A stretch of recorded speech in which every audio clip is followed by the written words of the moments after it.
9/11 का हमला ये ट्विन टावर्स पर किया गया, ये बताने के लिए कि अमेरिका का might, the might of America was in the twin towers.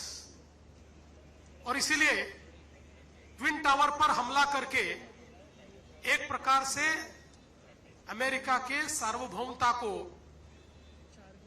उसके ऊपर एक चुनौती दी गई। उसी प्रकार से ताज या ट्राइडेंट ये केवल होटल नहीं थे, यहां पर इंटरनेशनल कम्युनिटी रहती थी, यहां पर काउंसिलेट्स के लोग रहते थे। और मुंबई जो भारत की आर्थिक राजधानी है, उस आर्थिक राजधानी को चुनौती देने के लिए एक एक टारगेट इस प्रकार से चुना गया था कि जिससे दुनिया को यह बताया जाए कि हां, हमने भारत पर हमला किया है।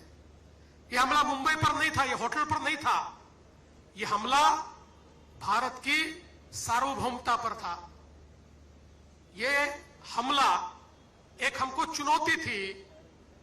उस समय इस हमले के बाद अगर उस चुनौती को हम समझ लेते और शायद उस समय ऑपरेशन सिंदूर जैसी हिम्मत हम दिखाते, तो आज हमारे ऊपर हमला करने की हिम्मत कोई नहीं करता।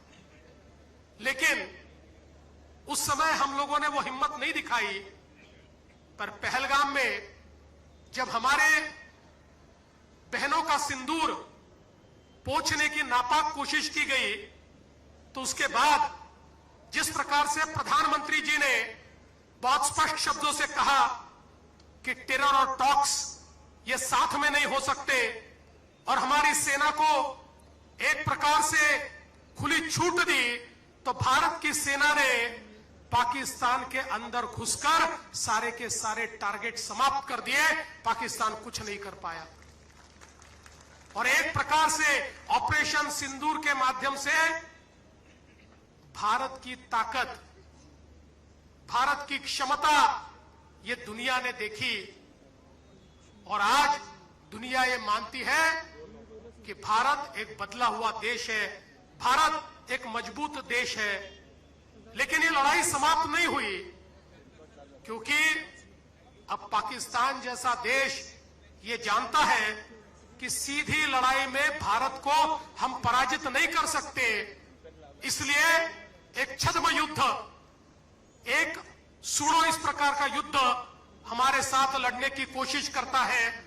और फिर दिल्ली के बम विस्फोट जैसा एक विस्फोट करके फिर एक बार अपने प्रेजेंस को दिखाने का प्रयास वो करते हैं। लेकिन मुझे खुशी है कि आज बदला हुआ भारत है, जिस भारत ने पहले ही इन चीजों को भांपकर जिस प्रकार से ऑपरेशन किए और 3000 किलोग्राम आरडीएक्स को जब्त किया, वरना इनके इरादे तो भारत के हर कोने में इसी प्रकार से बम विस्फोट करने के थे। और मुंबई सहित कई हमारे देश के शहर इनके टारगेट पर थे।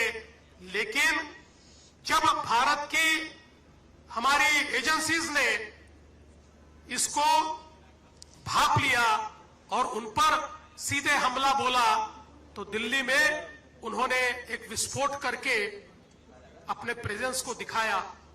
और इसीलिए हम ये कहना चाहते हैं कि खतरा लगातार जारी है, क्योंकि अब पाकिस्तान जानता है हमसे लड़ नहीं सकता, तो इस प्रकार से कोई ना कोई घटना करके और पूरे विश्व में अपने प्रेजेंस को दिखाने का काम और भारत के खिलाफ इस प्रकार से साजिश करने का काम वो करते रहेंगे। और इसीलिए मैं कहना चाहता हूं, हम सभी को अलर्ट होना पड़ेगा, सजग होना पड़ेगा। सभी को देश के आंख के रूप में, देश के कान के रूप में काम करना होगा और देश की जबान में हमको बोलना पड़ेगा। उसी इरादे से आज का एक कार्यक्रम यहां पर आयोजित हुआ है। मुझे बहुत खुशी है कि सदानंद दाते जी जो आज एनआईए के चीफ है, आज उनका यहां पर सत्कार होने वाला है। इन जाबाज हमारे नायकों ने उस समय जो लड़ाई लड़ी, हमारे करकरे जी, कामटे जी, सारस्कर जी,